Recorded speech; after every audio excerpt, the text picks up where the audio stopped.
El tema de esta noche es muy delicado y estoy nervioso casi al abordarlo, pero vamos a tener que avanzar y se va a poner peor antes de mejorar, así que mejor avancemos y hablamos de algunos de los asuntos que el Apocalipsis nos muestra.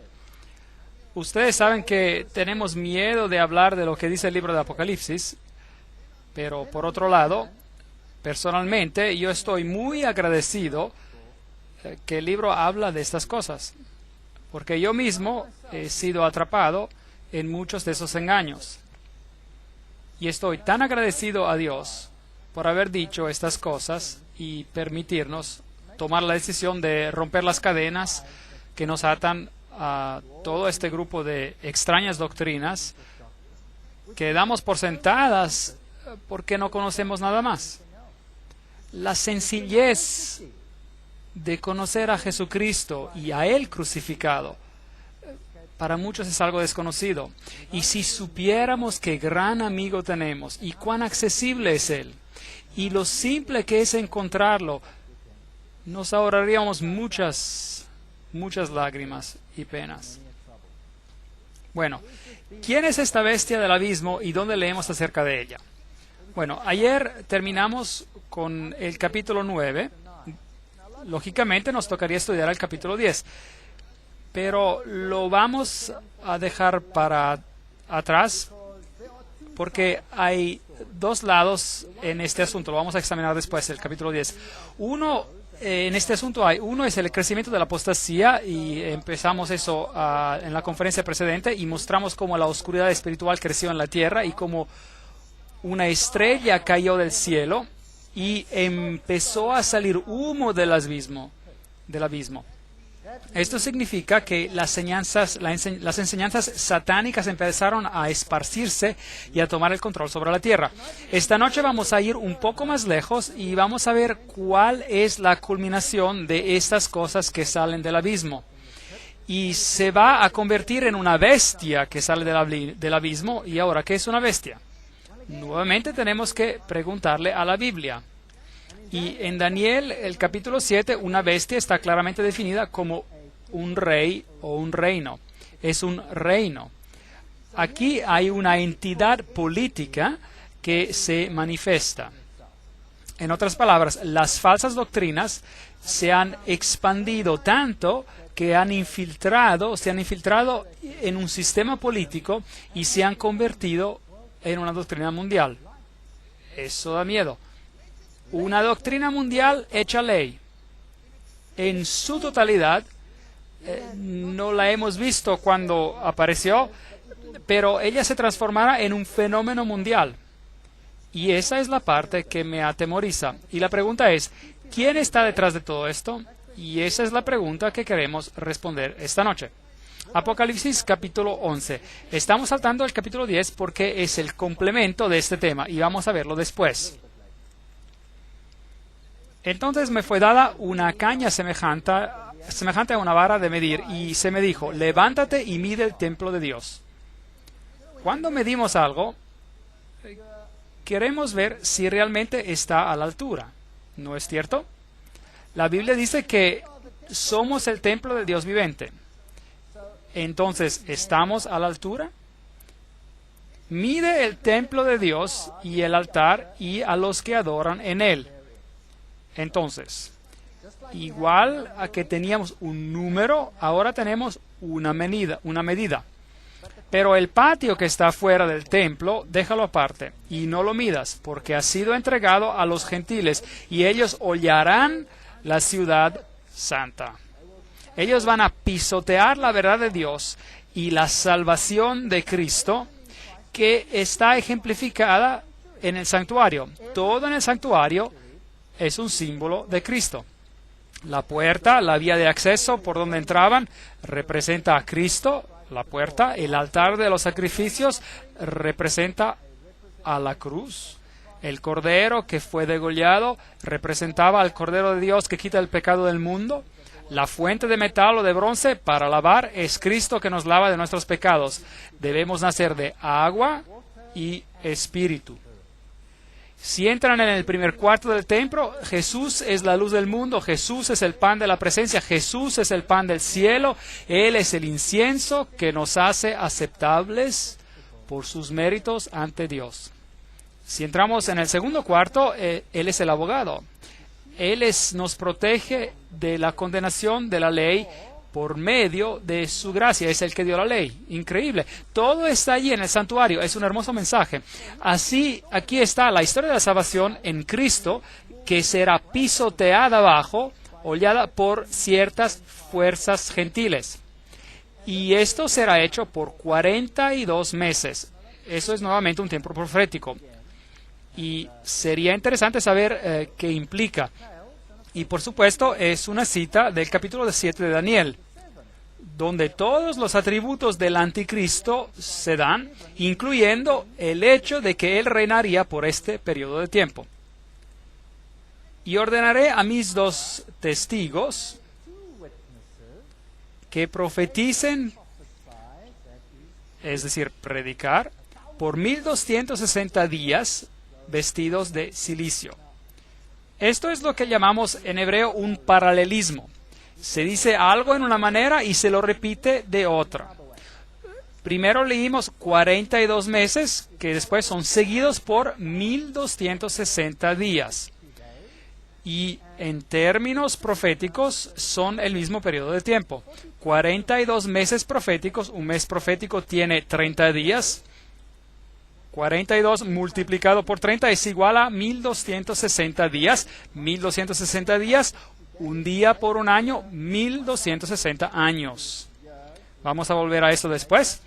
Este es el periodo donde el santuario será pisoteado, hollado, y también el pueblo de Dios con él. Ahora, ¿quiénes son estos 2 testigos que van a defender lo que Dios tiene que decir? Estos testigos son 2 olivos.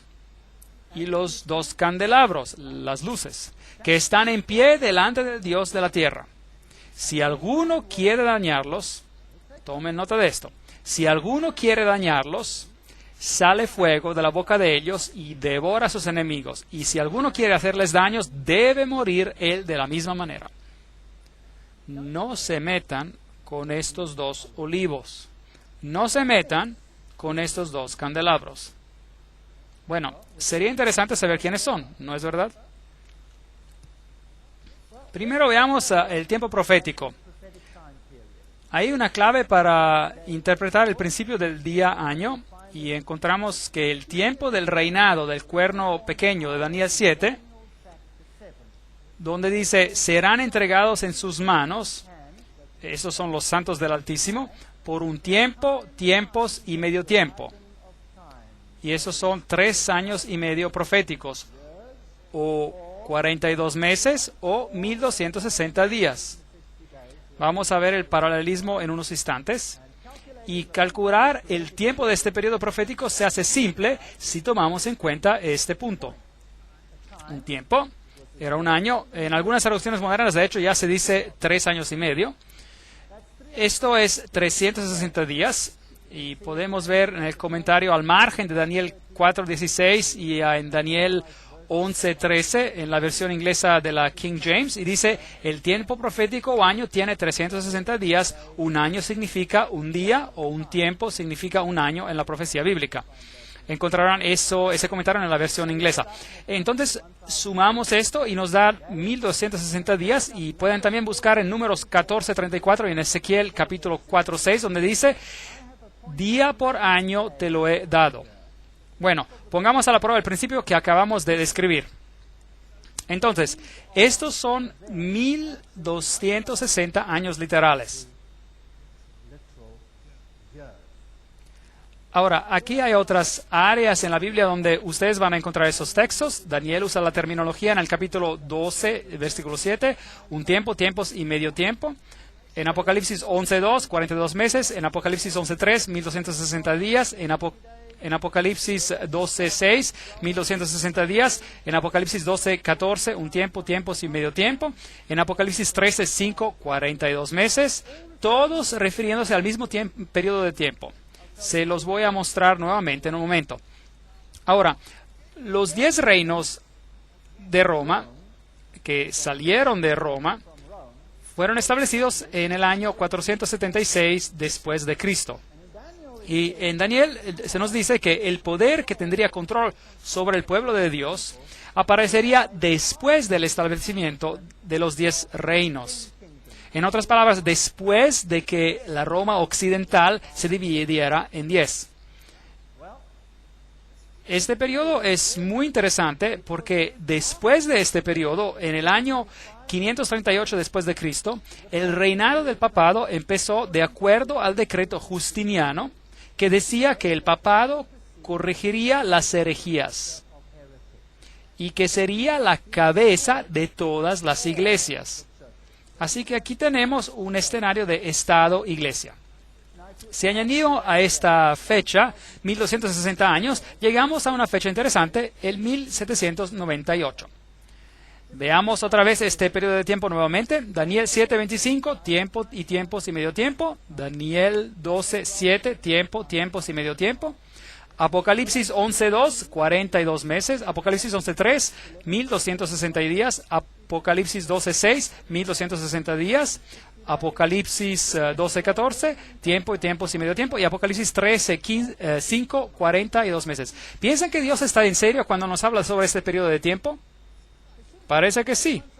Quiere que sepamos sobre este periodo de tiempo. Y podemos encontrar en la Biblia que todos estos periodos significan lo mismo, gracias al paralelismo hebreo. Por ejemplo, en el libro de Apocalipsis dice: una mujer, un desierto, 1260 días. En otro versículo dirá: una mujer, un desierto, 42 meses.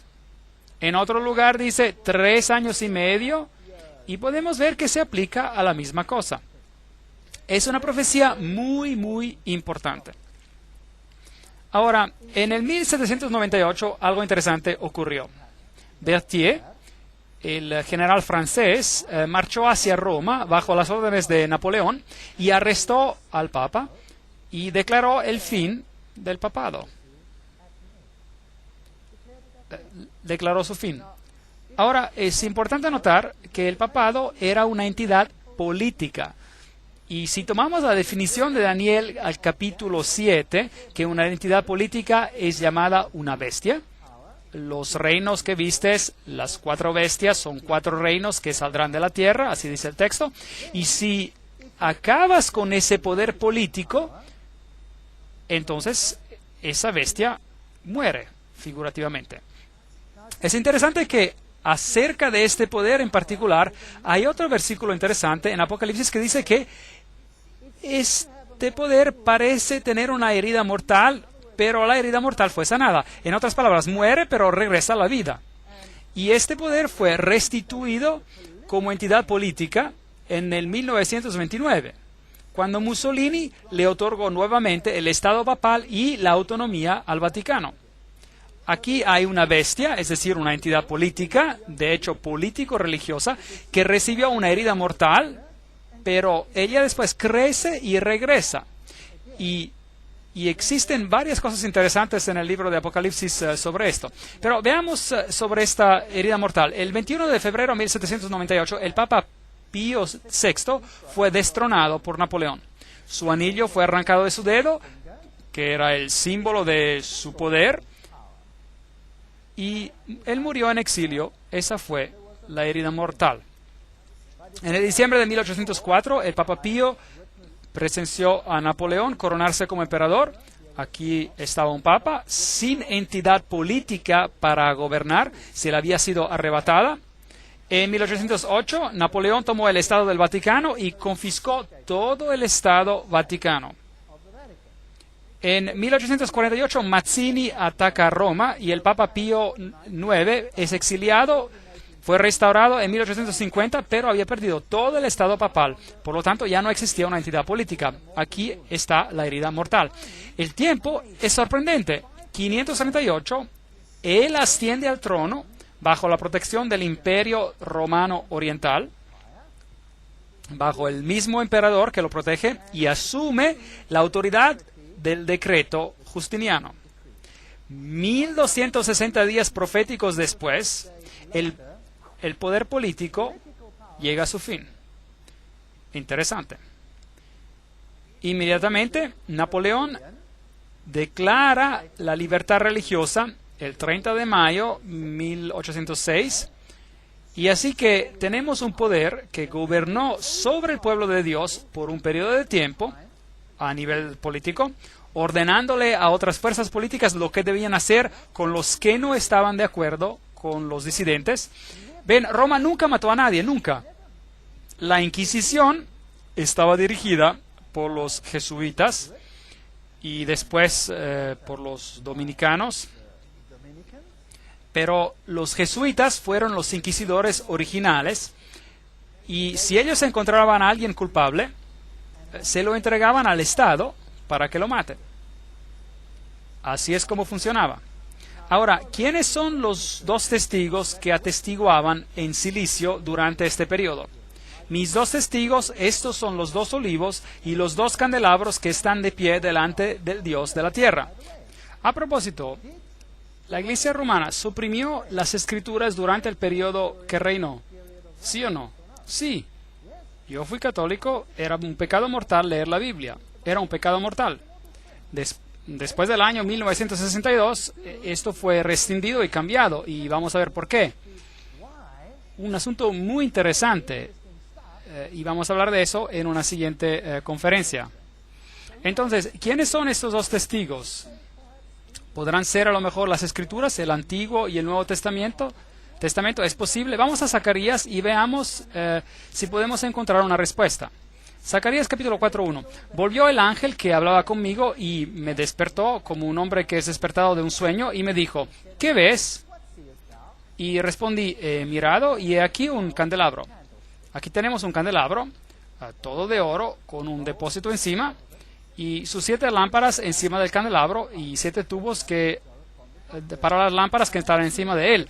Y junto a él 2 olivos. Aquí tenemos los mismos símbolos. Entonces Apocalipsis utiliza el simbolismo de Zacarías.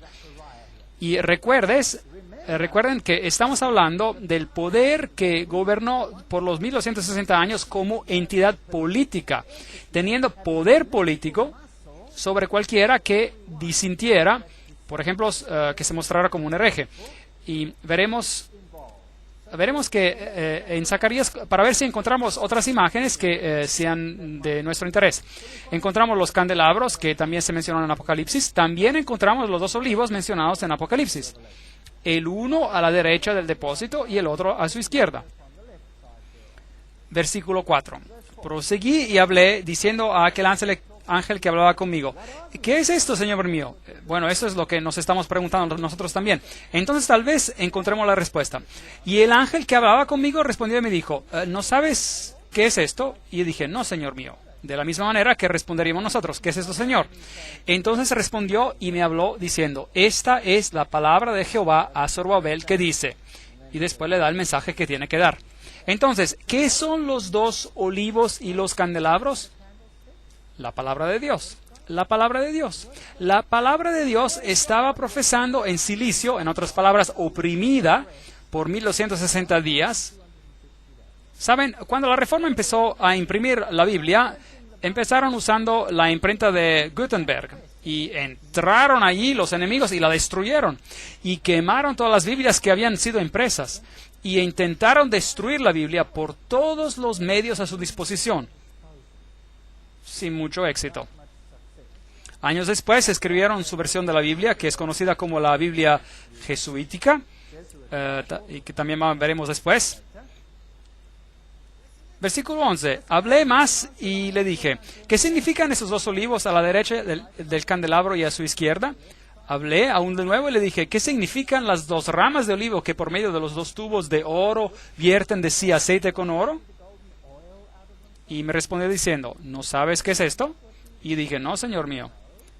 Y él dijo, estos son los dos ungidos. Ungidos con el poder de Dios. En otras palabras, por medio del Espíritu Santo, este mensaje de Dios tenía que ser predicado por todo el mundo, a pesar de ser oprimido.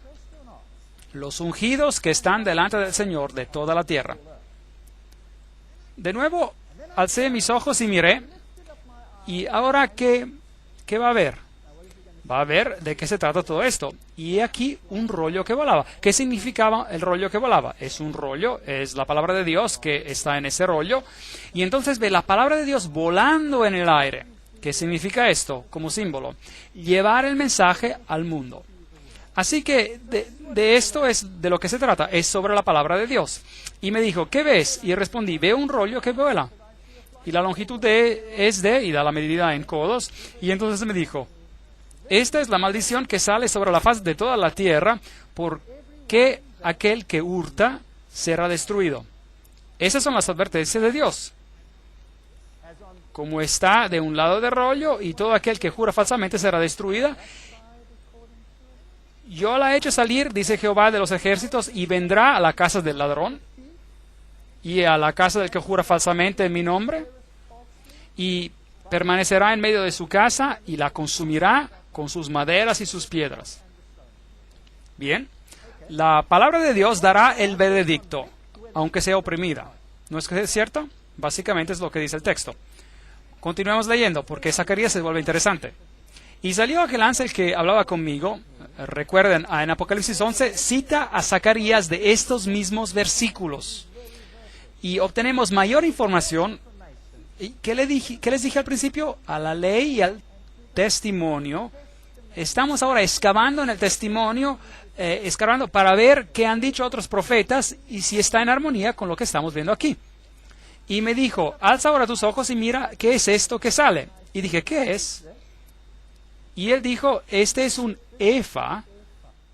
Interesante, que sale. Ahora sí se pone interesante. ¿Qué es un efa? Un efa era una medida. Era una medida estándar para medir la harina, por ejemplo. En el libro de Apocalipsis, ¿no encontramos alguna forma de medida, sí o no? Claro. Entonces tenemos aquí otra medida que está ocurriendo. Tenemos la medida estándar. Obviamente, el estándar de lo que está para el bien y el mal. Lo incorrecto y correcto. Pero aquí hay un estándar interesante que se ha planteado. ¿Qué es? Y él dijo, este es un efa que sale. Y además dijo, esta es la iniquidad de ellos en toda la tierra. Este es el estándar, es lo que vamos a ver sobre toda la tierra. Y he aquí, levantaron la tapa de plomo. Ven que el efa tiene una tapa pesada. Y esa tapa aquí es muy pesada. Estaba hecha de plomo. Y entonces él levantó la tapa y miró adentro del efa, que representaba la medida estándar. ¿Y qué ve adentro? Ve una mujer sentada en medio de aquel efa. Eso es interesante. ¿Qué representa a una mujer en la Biblia? Es una iglesia. Es una iglesia. Entonces, hay una iglesia apóstata en esta tierra y hay una iglesia justa en esta tierra. Y en esta se sienta una mujer. Entonces, hay una medida, un estándar, una efa, que es instituido por una iglesia. ¿Tiene lógica esto? Sentada en medio de aquel efa, y él dijo, esta es la maldad. Esto es lo opuesto a lo que el rollo había anunciado. El rollo en un principio decía, te condenaré por mi palabra, si robas vas a saberlo, si haces esto o aquello, mi palabra te condenará. Pero aquí hay otro estándar sobre la tierra y es controlado por una iglesia diferente y es malvada. Y nos dice, es maldad. Y la echó dentro del efa y echó la masa de la tapa de plomo en la boca del efa. Esta mujer fue revelada por un tiempo y la tapa fue puesta sobre la boca otra vez. Esto sí que es interesante. ¿La Reforma reveló un estándar que no era bíblico? ¿Sí o no? Por supuesto que lo hizo. Y la tapa fue levantada y todos pudieron ver. ¿Y cómo llamó la Reforma a Roma? Directamente la llamaron el Anticristo. Y luego la tapa se volvió a su lugar. ¿Y qué dice la Reforma hoy? Públicamente, oficialmente, con todos sus sínodos. ¿Qué decidió el sínodo de los luteranos? En 1994, si no me equivoco. Esa es la fecha correcta. No será llamada más el Anticristo. Los seguidores de Calvino decidieron lo mismo. Todos decidieron lo mismo. Entonces, vuelve la tapa a su lugar.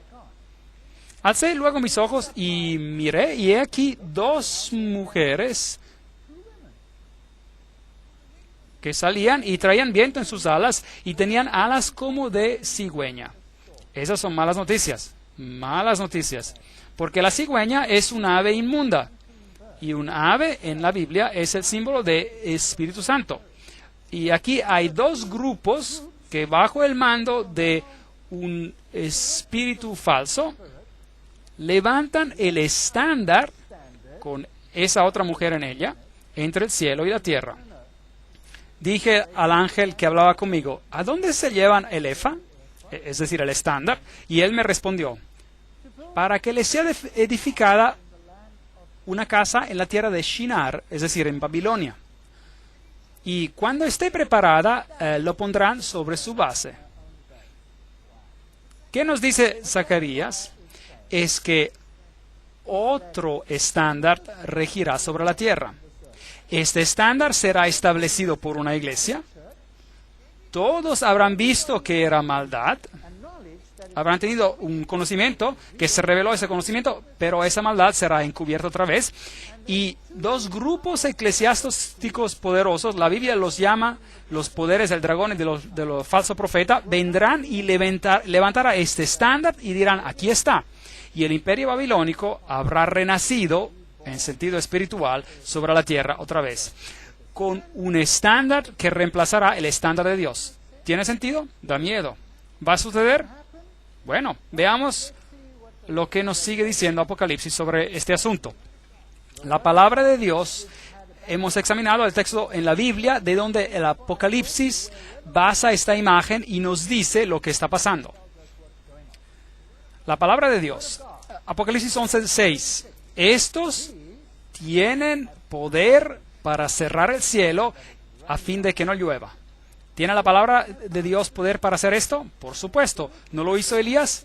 Elías oró bajo la orden de Dios y dijo que no llovería por 3 años y medio. Y no llovió por 3 años y medio. Interesante que este poder profético reina por 3 años y medio. No hay lluvia. ¿Qué significa en sentido espiritual? Una sequía por la palabra de Dios. Entonces hicieron guerra contra la palabra de Dios, no en los días de su profecía. Entonces había oscuridad espiritual que ya hemos visto antes. Y tienen poder sobre las aguas para convertirlas en sangre y para herir la tierra con todas plagas cuantas veces quieran. Increíble. Son malas noticias. Si quitan la palabra de Dios, nos metemos en problemas. Cuando hayan acabado su testimonio en silicio, la bestia que sube del abismo hará guerra contra ellos. ¿cuándo terminarán su testimonio en silicio? Después de los 1260 días. Si esta profecía es correcta, nos lleva al año 1798. Y en ese periodo de tiempo, un poder saldrá de la tierra que tendrá como su blanco destruir a la palabra de Dios. Interesante. Entonces, después del año 1798, un poder aparecerá que tendrá como su blanco destruir a la palabra de Dios. Y esta bestia sale del abismo. Ahora, ¿quién estaba en el abismo antes? Bueno, la estrella que cayó del cielo, que hacía salir humo del abismo, sus doctrinas falsas esparciéndose por la tierra. Y ahora se está estableciendo como autoridad. Es el reino de Satanás creciendo sobre la tierra. Pero recuerden, Dios está mirando todo esto y permitiéndolo, y informándonos sobre esto. Y hará guerra contra ellos, y los vencerá y los matará. Debe pasar algo que hace que la palabra de Dios sea oficialmente rechazada. Pero aquí hay una implicación más profunda. Tiene que haber un reino que aparece y quiere oficialmente eliminar la palabra de Dios. Y sus cadáveres estarán en las plazas de la grande ciudad que en sentido espiritual se llama Sodoma y Egipto, donde también nuestro Señor fue crucificado. Ahora, nuestro Señor no fue crucificado en Sodoma y no fue crucificado en Egipto, por lo cual solo en la forma de su pueblo pudo haber sido crucificado. Tal vez exista una tipología, un símbolo que podemos encontrar. ¿Qué pasó alrededor del año 1798, por ese tiempo, donde hubo un ataque contra la palabra de Dios?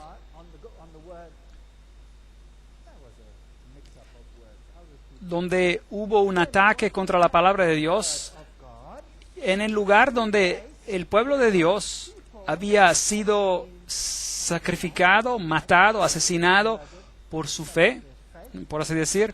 Así que Cristo crucificado otra vez en la forma de su pueblo. ¿Existe algún país que hizo esto? Existe. Un país muy interesante. Y ese país fue Francia. Y ellos hicieron exactamente esto. Representaron a este proceso en miniatura.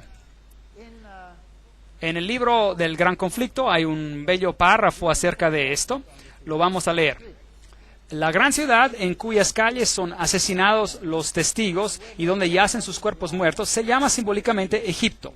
De todas las naciones mencionadas en la historia de la Biblia, fue Egipto la que con más osadía negó la existencia del Dios vivo y se opuso a sus mandamientos. Ningún monarca resistió con tanto descaro a la autoridad del cielo como el rey de Egipto. Cuando se presentó Moisés ante él para comunicarle el mensaje del Señor, el faraón contestó con arrogancia: ¿Quién es Jehová para que yo oiga su voz y deje ir a Israel? Yo no conozco a Jehová, ni tampoco dejaré ir a Israel. Esta es rebelión abierta contra la palabra de Dios. Continúa diciendo, esto es ateísmo. Y la nación representada por Egipto iba a oponerse de un modo parecido a la voluntad de Dios, del Dios vivo, y a dar pruebas del mismo espíritu de incredulidad y desconfianza. La gran ciudad es también comparada simbólicamente con Sodoma. La corrupción de Sodoma al quebrantar la ley de Dios fue puesta de manifiesto especialmente en la vida disoluta. En otras palabras, ustedes saben, depravación sexual. Y este pecado iba a ser también rasgo característico de la nación que cumpliría lo que estaba predicho en este pasaje. Yo estoy de acuerdo. Es fascinante. En donde también el Señor de ellos fue crucificado. En Francia se cumplió también este rasgo de la profecía. También estoy de acuerdo con esto. En ningún otro país se había desarrollado tanto el espíritu de enemistad contra Cristo. En ninguno había hallado la verdad tan acerba y cruel oposición. En la persecución con que Francia afligió a los que profesaban el Evangelio, crucificó también a Cristo en la persona de sus discípulos. Estoy de acuerdo con esto. Y me gustaría decirle aún más y decir que Francia es solamente el comienzo, el grano que inicia el levantamiento del reino de Lucífero. Y voy a probar este asunto mientras avancemos con la ayuda de muchas citas. Y veremos lo que se estableció allí va a gobernar todo el mundo hoy en día. Nos afecta a ti y a mí directamente. No es solo historia. Es historia y la aplicación de ella misma ahora. Este es un sombrero jacobino que fue usado por los revolucionarios franceses. Usaron el sombrero jacobino. Y lo que significa este sombrero lo veremos en otra conferencia en detalle. En realidad es el sombrero de Mitra, es mitraísmo, culto al sol. Pero bueno, no se preocupen, lo vamos a ver después. Apocalipsis 11:7. Cuando hayan acabado su testimonio, la bestia que sube del abismo hará guerra contra ellos. Ahora, ¿qué pasó en Francia? Eso es el precursor, tomen nota. Lo que pasó en Francia es el precursor de lo que va a pasar en el mundo entero. Y eso da miedo. Y los vencerá y los matará. Francia, después de la Revolución Francesa, Francia hizo guerra contra la palabra de Dios. Apocalipsis 11:9. Y los de los pueblos, tribus, lenguas y naciones verán sus cadáveres por 3 días y medio. Tenemos aquí otro tiempo profético. 3 días y medio serían 3 años y medio. Y no permitirán que sean desepultados. Desde el 10 de noviembre de 1793 hasta el junio de 1797, hicieron eso. Prohibieron la Biblia. Por decreto oficial, prohibieron la Biblia. A los moradores de la tierra se regocijarán sobre ellos, sobre los 2 testigos, el Antiguo y el Nuevo Testamento, se alegrarán, se enviarán regalos unos a otros. ¿Hizo Francia eso? Sí, en realidad lo hizo. Porque estos 2 profetas, la Biblia, habían atormentado a los moradores de la tierra. En realidad, ellos simplemente creían que la Biblia los había atormentado. El pueblo creía. Pero alguien más creía que esta Biblia era un poder que tormentaba. Y les voy a mostrar esta noche cuál es ese poder que hizo guerra contra la Biblia. Pero después de 3 días y medio, entró en ellos el espíritu de vida enviado por Dios y se levantaron sobre sus pies y cayó gran temor sobre los que vieron. ¿Destruyeron a la Biblia? No. Después de este evento, que fue solo el comienzo de esta gran guerra contra la palabra de Dios, un poder entró en la palabra de Dios y las Biblias se distribuyeron por todo el mundo. Las grandes sociedades bíblicas empezaron después de este día y la Biblia fue puesta en cada mano que la quisiera por todo el mundo. Esto enfureció a la bestia del abismo tanto que cambió sus tácticas de guerra. Y vamos a ver esto en 2 conferencias que siguen llamadas las batallas de las Biblias y cambiando la palabra. No se pierdan esas conferencias, son poderosas y las vamos a tener dentro de poco. Si están enojados conmigo esta noche, vuelvan de todas maneras. Aún si están enojados, está bien, pero pueden enojarse conmigo, pero vengan de todas maneras. Entonces, la palabra de Dios se levantó y se predicó con mucha fuerza, pero la guerra no había terminado, recién había comenzado. Y oyeron una gran voz del cielo que les decía, subid acá, y subieron al cielo en una nube y sus enemigos los vieron. Y los enemigos, les digo, que odian a la palabra de Dios. En aquella hora hubo un gran terremoto y la 10ª parte de la ciudad se derrumbó. Obviamente refiriéndose a esta ciudad espiritual de Babilonia, que fue agitada por este resurgimiento del poder en la palabra de Dios. Y Satanás redobló sus esfuerzos para aplastarla de ahí en adelante. Y por el terreno murieron el número de 7,000 hombres, nuevamente es un número simbólico, y los demás se aterrorizaron y dieron gloria al Dios del cielo. Tomen nota, el segundo ay pasó. Y aquí el tercer ay viene pronto. Un ay es algo que hace imposible que la gente encuentre la verdad.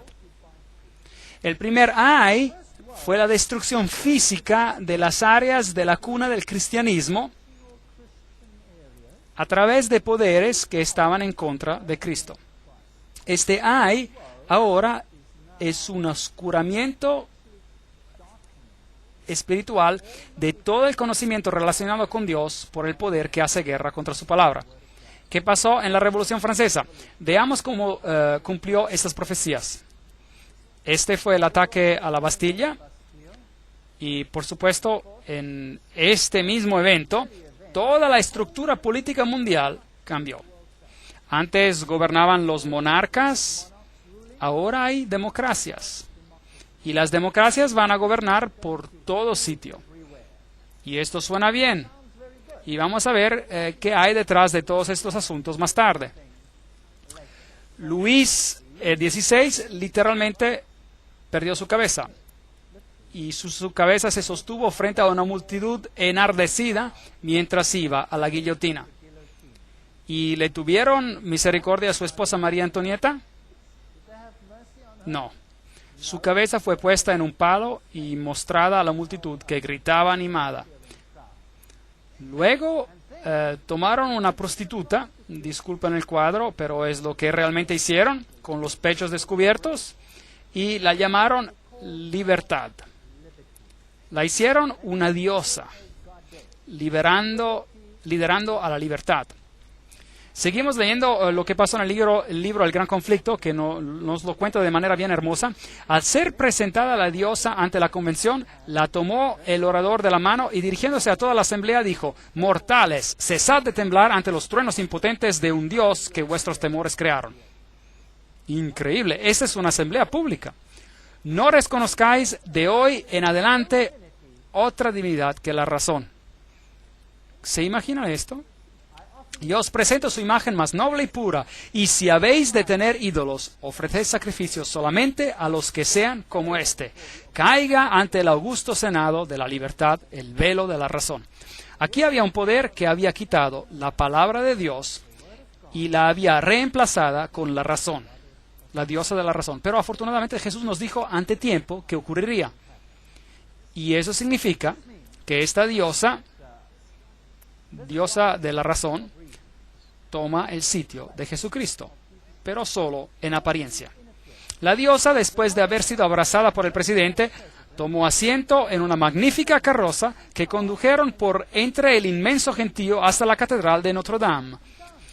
Así que hicieron esto oficial, para reemplazar a la deidad.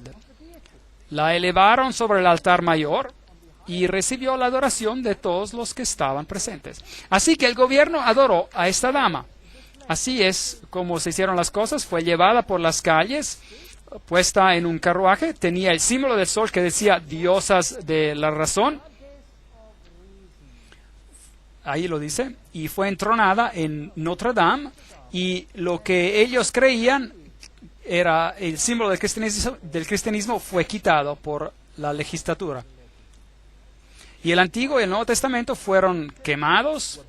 Y todos los libros religiosos fueron quemados en una pira funeraria y una nueva ley reemplazó la ley de Dios. ¿Podemos reemplazar la ley de Dios? Pienso que no. Ese rollo que vuela en el cielo, la palabra de Dios, nos convence del bien y del mal, nos mide de acuerdo a su propio estándar, sin importar si otra institución aplica otro estándar. ¿Correcto? Sí, claro que sí. Y hoy vamos a ver cómo esta batalla continúa, cómo un estándar se puso aparte y cómo la humanidad adoptó a otro estándar. Y que Dios nos ayude a decidir entre los dos estándares diferentes.